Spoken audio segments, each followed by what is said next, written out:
Welcome to Speakernomics, the official podcast of the National Speakers Association. I'm Kenneth Kinney, but friends call me Shark, and like you, I'm a professional speaker and I love listening to Speakernomics. Speakernomics is a professional speaker show that will help you thrive and grow a speaking business so you too can change the world, one keynote session, workshop, and speech at a time. And on this episode, we welcome Ty Bennett. And who is Ty, you ask? Well, he is a CSP, an author, entrepreneur, CEO, owner of the largest Ninja Warrior gym in the world, and a leadership speaker redefining high performance. Ty, welcome to Speakernomics. How are you today?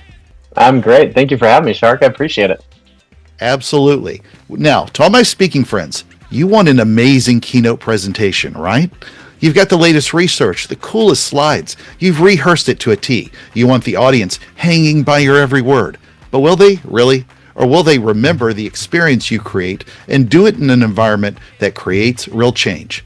And before we jump in, make sure to go to Speakernomics. That's where you can find the tips, insights, and knowledge to help you become a better speaker, build a better business, and get paid to speak. Ty, let's dive in. Before we jump into the more of the sort of experiential questions, help us understand how you go about building in research into your own keynote speeches and presentations, and what's the advice you would give other speakers who want to bring in research but maybe don't necessarily think that they are research-based speakers? Yeah. So I've written several books, and one of the things that I found in the process of writing those books and doing some research in the preparation or writing of those books is I think that adds a huge level of credibility, specifically when you're talking about the buyer, the people who book speeches, right? I think it adds a level of credibility when you're talking to the audience. But I've always thought that there's kind of two groups that we're dealing with. You have people who are going to hire you, and their thought process is more specific to the bottom line. Are you going to move the needle for my audience? They want to see some credibility. They want to understand what they're getting out of it, why their investment's going to pay off. Once you're in front of the audience, they're human beings. And so regardless of their role, if you can connect with them, if you can engage them, if you can keep them captivated, and for sure give them tangible ideas, give them things that they can use, I think that there's a connection point. That's what matters most there. We just finished a national research study where we worked with a PhD-led research firm, created the study, and it's been a unique thing to bring that into a speech, right? I haven't written a book on this. We wrote a white paper, which is like a smaller version of a book, basically recapping the research. But it's brought a level of credibility to the insights that we're sharing. It's brought a level of confidence to me because I can talk about it not from like, I think this is a good idea, but 76% of Americans believe this, or whatever the fact that you're going to base it off of. But then there's still, as much as that credibility is there, there's still, how do I take that, translate that, and connect that to the audience when I'm in front of them? But yeah, research it's been a cool thing. And I think in our world today, I think because things are moving so quickly, I think leaders are looking for, I want facts. I want to base things in real concrete evidence. I want to make sure that we're helping our people in the best way possible. And so I think adding an element of research to that gives a large level of credibility. How do you go about positioning that research? I mean, obviously you label yourself as a research-based speaker, but do you produce these research reports that you post on your website or online, or are they all delivered in your keynotes? How do you, once you get a good white paper or study or whatever piece of research you get, what's the channels that you do the outreach with that information? Yeah, so I this is all somewhat new for me, so I'm not going to claim that I have it all figured out or I'm an expert in it. I'm learning from a lot of other NSA researchers, right? Friends like Jason Dorsey or Jay Baer or others who have done a lot of research. And so we did take the research we did and we put it in a white paper that's downloadable on my website. You can go to it. I've shared on social media. We share it within the speeches. We make it available to the audiences. Maybe they want to print it out and have the white paper there, or just a digital download, or however they want to use that. And then using it as a way to get media appearances, getting on podcasts, other things like that, so that we're sharing the information as much as possible. So yeah, we're just in that process. And then obviously I share pieces of it in social media posts. Like I'm going to pull, a specific stat coming out of it and share some of that in newsletters to my list. All of the ways that we share things, it just becomes part of the content that I'm producing and putting out to as many people as I can. It's always good to hear about the names you drop, those junior speakers like Jason Dorsey and Jay Bayer. I sure hope those two kids make it in speaking. Yeah, I think if they put enough effort, they're going to get there. Yeah. Yeah, yeah, that definitely. How you talk about raising performance a lot, how do you see that speakers can go about raising their own performance? You've been doing this, I think you said 15 years earlier. You've got to keep elevating every day. How do you go about continuing to raise your performance? I mean, one, I think that just having that desire to keep getting better is a big piece of it. And for me, uh, you know, I look at it a couple ways. I love being around NSA and other speakers because they inspire me to be better. When I watch other speakers, and we could go through lists of different people that, I've seen live and different facets of them, right? When I think about just how articulate you can be, I think about somebody like a Patricia Fripp or a Nito Cobain or a Phil Jones, and just their articulation is so on point, it's perfect. It makes me go, okay, I got to wordsmith better. I've got to have my lines better. I think about storytelling, and like a Kelly Swanson or a Don Yeager are incredible. And how do I do that? Or I think about humor, and I'm going to leave so many people off the list, right? But like a Jason Hewlett or a Brian Walter, like so many of these great speakers that seeing them helps me want to elevate. So one is just the desire to continue to get better. If this is a craft, I believe that our greatest marketing is our ability on stage. For me, doing this for 15 years, going and finding 50 to 100 speeches a year, brand new every year, that's a lot of marketing effort. And we're going to put in that effort. But if half of those turn into future speeches, then we build some momentum, right? And I think the barometer of if you're really good on stage is not if people tell you you're good, because everybody's going to tell you you're good. It's if they actually rehire you or refer you. Right, then you're like, okay, then I'm really getting to a level that this is working, this is sustainable. So I think that to raise that performance, it's diving in, it's scripting, it's practicing, it's role playing, it's reviewing video, all the stuff that we don't like. No one likes to do this. No one gets excited about this. It's getting feedback from other people. Literally right before this call, I gave a speech yesterday in Miami, and Bruce Turkel came to the speech, and I asked him for his feedback. So we were going through that. He had 3 pages of notes on what I would have classified as probably a B plus to A minus speech. It went really well, but he gave me a ton of great ideas I had never thought about before. Yeah. And I want that, right? Because I want it to be an A plus. And here's the truth. I don't think that you ever get to an A plus and then it stays, because the newer version, like he came up with some ideas that were never a thought process of mine. And I was like, oh, that actually could be really cool in the speech. And so I think we keep raising that bar, but part of that is the community within NSA, using that to developing relationships, working with each other. Like, get on the phone and just say, hey, I want to. So one of my favorite comedians is a guy named Mike Birbiglia. I don't know if you know Mike, but his work's great. But he has a podcast called Working It Out, and he has other comedians on. And part of the podcast, like they really are like, let me try this bit. What do you think? Like, is there anything there? And they're just like working through material. And I think we don't do that enough as speakers, where I'm like, hey, let me tell you this story and where I think I'm going to position it.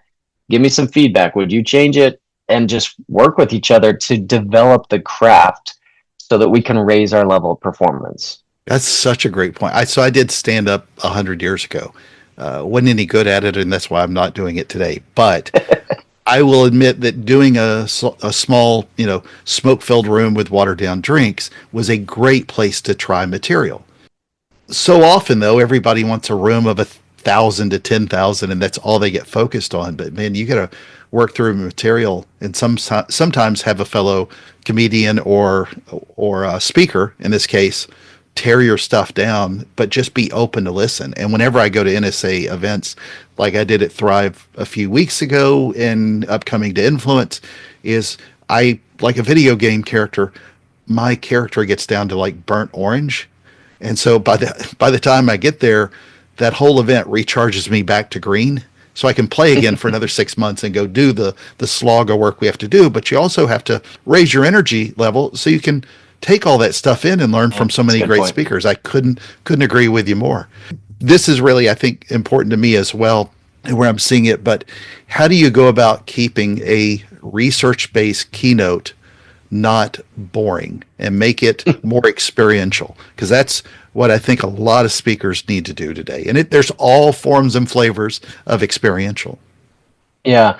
Yeah, I think that when you say experiential, and I think a keynote should be an experience, I think hopefully, to me, the key is engagement, right? The reality is, I think when we're speaking, we are fighting whether they're paying attention to their phone or to us, right? And that's on us to be able to bring enough to the table that we are worth putting their phone down and them engaging. I think it comes down to the ultimate idea of what's in it for them. If we are really good at taking the research that we're sharing, our experience that we're sharing, whatever it is, and translating it to why does it matter to you and how is it going to make your life better? How is it going to change your work environment, or whatever the context of whoever you're speaking to is, they've got to see what's in it for them.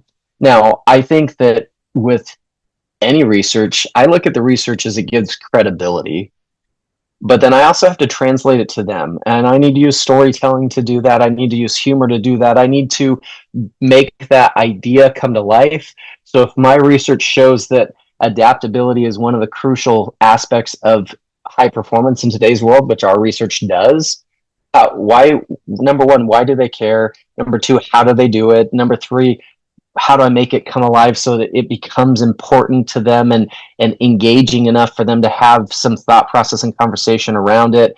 What are the stories that kind of flush that out? How do I teach that lesson? And so I don't, for me, the research is kind of the backbone, and it's just points of sharing. And then the rest of it is, how do I translate that to here's how it shows up in your world, and here's how we make it fun and engaging and entertaining and applicable. And so that's the challenge, though, right? That's the, how do I take any of that content? Because again, we have these two audiences. The VP of sales is going to say, we need this to make our salespeople better.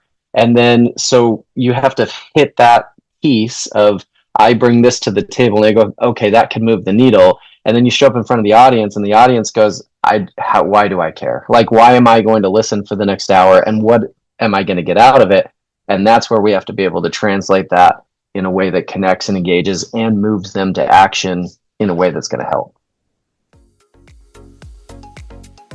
Now for a little speaking trivia. In what year was the CPAE Hall of Fame designation created by the National Speakers Association? Back with the answer in just a moment. Before we jump back to the show, here's a moment with CSP, CPAE, and NSA member Jeff Civilico. Jeff, what does being a member of NSA mean to you? Oh man, I honestly can't imagine my life without NSA. It's given me a community, sense of belonging, friendships for life.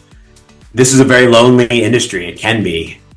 People always go, oh man, that's awesome. You travel, doing all these great, cool things, opportunities. Yes, however, a lot of it is, my place, Uber, hotel, Uber, airport, Uber, like you're all by yourself. You do a great job in front of hundreds of thousands of people, and then all of a sudden you're kind of back, at the Admiral's Club eating like sloppy, soggy, wet oatmeal, before like you fly out, you're on 4 hours sleep. And there's very few people who can understand that. And that kind of the high highs and low lows of the industry, and kind of wearing it on your sleeve, right? Like I would say like you are the widget. So when somebody doesn't like the keynote or the show, like they don't like you on some level. And that can be tough, right? Or the opposite, if they're like, oh, like you are amazing, you are whatever, like you have to be careful not to really believe that, right? Like to kind of tamper the expectations. Like you don't believe all the best stuff, you don't believe all the worst stuff. Like the reality is probably somewhere in between, right? And so NSA has given me friendships with people that I can count on and talk to and who just get it. And not to mention from a very practical point of view, I've gotten a lot of bookings and I've been able, more importantly, I've been able to give a lot of bookings to friends in that community. And nothing makes me feel better personally, I know a lot of people share this, than rocking it for a client and then having them say, man, you are awesome. Who do we get next year? And you're saying like, I got the perfect person, and you can recommend one of your friends. Like that's what it's all about, right? Doing a great job, doing what you love, and then paying it forward and now helping one of your other friends to exceed. And you're going to make that client super happy because you know that person's going to be a great fit. So just that idea of, that whole community in a sense of in an industry that's really just individual people running their own individual business. It's a very special thing. And here's the answer. In February of 1977, the National Speakers Association established the Council of Peers Award for Excellence Speaker Hall of Fame to honor professional speakers who have reached the top echelon of platform excellence. And now, back to the show. Ty, I have a question I want to ask you from a previous guest. Okay. What is the one thing that you're preparing for? As you look forward to the future through the next year or two, what is it that speakers need to focus on as a professional speaker that we should all be looking for over the next year plus? Okay, so when you first asked that question, what's the one thing I'm preparing for?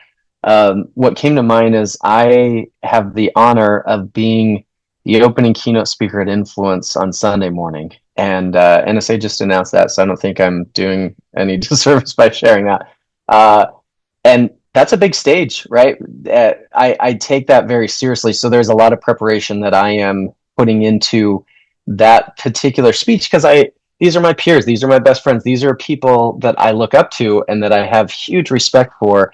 And so I want to be able to show up and deliver value in a way that matters in that speech. But on the broader sense, two things. I think I'm constantly looking at how do I up my game. I think raising your level of performance is going to serve you as a speaker and is a constant process. I think we should always be looking at how we do that. And then two, I am really looking at how do I connect deeper with audiences beyond the keynote. So for me right now, that's how do I build a bigger list? How do I deliver more value to that? How do I use social media in a bigger way? How do I take my content and deliver it in other forms? Is that my next book? Is that, a masterclass video series, whatever direction I choose to do that. But those are kind of the two main things that I'm continually focusing on, is upping my performance and adding more value outside of the keynote. Perfect. So what is a question that you would like to ask a future guest on this show? Just because this is a show that's like speakers talking to speakers, I always want to know, share one of the craziest experience stories that you've had as a speaker. I want to know where it all fell apart. Some of those stories. Yeah. I just think they're fun because so few people can relate to what we do. They just don't have a similar lived experience. But I love hearing kind of those war stories of speakers. And so that would be my question. Fantastic. Well, let's do a quick recap then based on Ty's high-performing advice. Number one, research adds a huge level of credibility for listeners in the seats and the buyers who hire you. He says they ask, are you going to move the needle for my audience? And remember, it helps build connection with tangible ideas. Number two, in order to raise performance, you've got to have a continuous desire to raise your own game. Being around so many brilliant speakers like all the NSA names Ty mentioned, you're obviously going to learn and foster the desire to improve and get better. So make sure you're there. Number three, When making your presentation not boring, where their phones and laptops are down, make it experiential, make it engaging, make it relate to them. They have to see what's in it for them. He uses storytelling, humor, and a lot of other engaging tactics to make it come alive, make it important to them, and again, make them put their phones down and their laptops down. Ty, I'm looking forward to seeing you at Influence. Any last closing thoughts before we experience ourselves off this stage anyway? No, I just love that you're doing this. Thank you for your willingness to contribute to the NSA community in that. And if you're listening to this, you're already spending time working on your craft, right? That's what this is all about, is how do we continually get better as a speaker? And so I just encourage you in that. We're all in that same boat of how do we continue to evolve in the speaking profession? And it's fun to be a part of this association because of that. Absolutely. Friends, make sure to join us at Speakernomics.com and let your voice be heard. I am Kenneth Kinney, your host of the National Speakers Association's podcast, Speakernomics, and this has been another fantastic episode of the show. Thank you, Ty, for your service to NSA and for lending your voice to the show. And to everyone listening, thank you for the privilege of your time. And remember, Speakernomics is a podcast where you'll learn to speak, get paid, repeat,